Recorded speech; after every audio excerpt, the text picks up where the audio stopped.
I mean, you know, Henry Fonda and James Stewart was a big influence in your life as they showed a weaker side to themselves. Do you think that you've drawn on that for? No, I always found that, you know, that I kind of like people with weaknesses, and I think the weaknesses are the strength. And you know, Henry Fonda, James Stewart, and to a certain degree, John Wayne as well.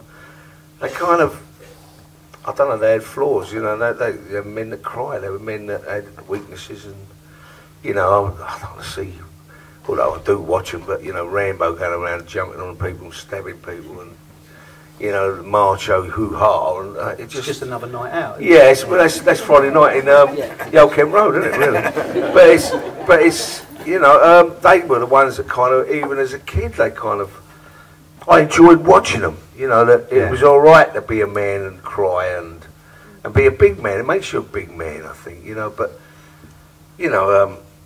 I don't know whether you call films like this entertainment. They're entertainment on the art side of it because of the subject matter. You know, I've done films like Warzone and Nil by Mouth. I don't know whether you call that entertainment as such. You know, but it's not Saturday night with a pizza holding hands. You know, but they're great for an actor to go and do, and I think for a director and writers to to write stuff like that. And certainly as an actor to play those parts, and that's what to me acting is, you know. Yeah.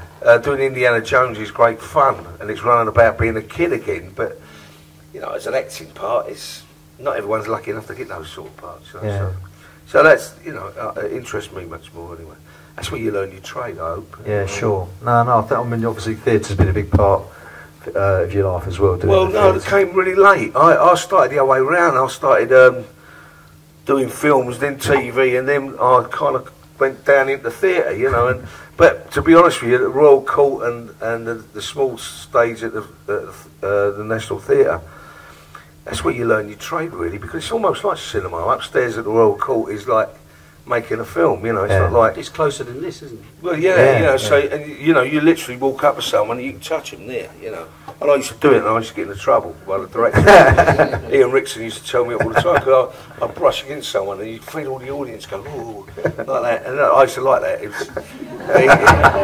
There's nothing strange about it. But, you know, and Ian used to tell me off for that. But I kind of thought if you was in the same room with someone, and I'm probably wrong, but he said you're breaking the illusion of it, but if you're that close to people, then you want them in the play with you, you know? Yeah, sure. And I kind of thought that was like cinema, you know. You want to touch someone, you want to. Yeah. And I like looking down the camera and looking out, you know. You think and they get very embarrassed about it. So this wasn't the film to do that in, but some directors don't like you doing that. And I think if you're staring down right out in the camera, you're looking at the audience, you know. And you say, come in here with me. Yeah. I've got something to show you, you know. Does that come from Repton or? I think that's probably been being too pissed at. Yeah. I mean, you know, Carl said about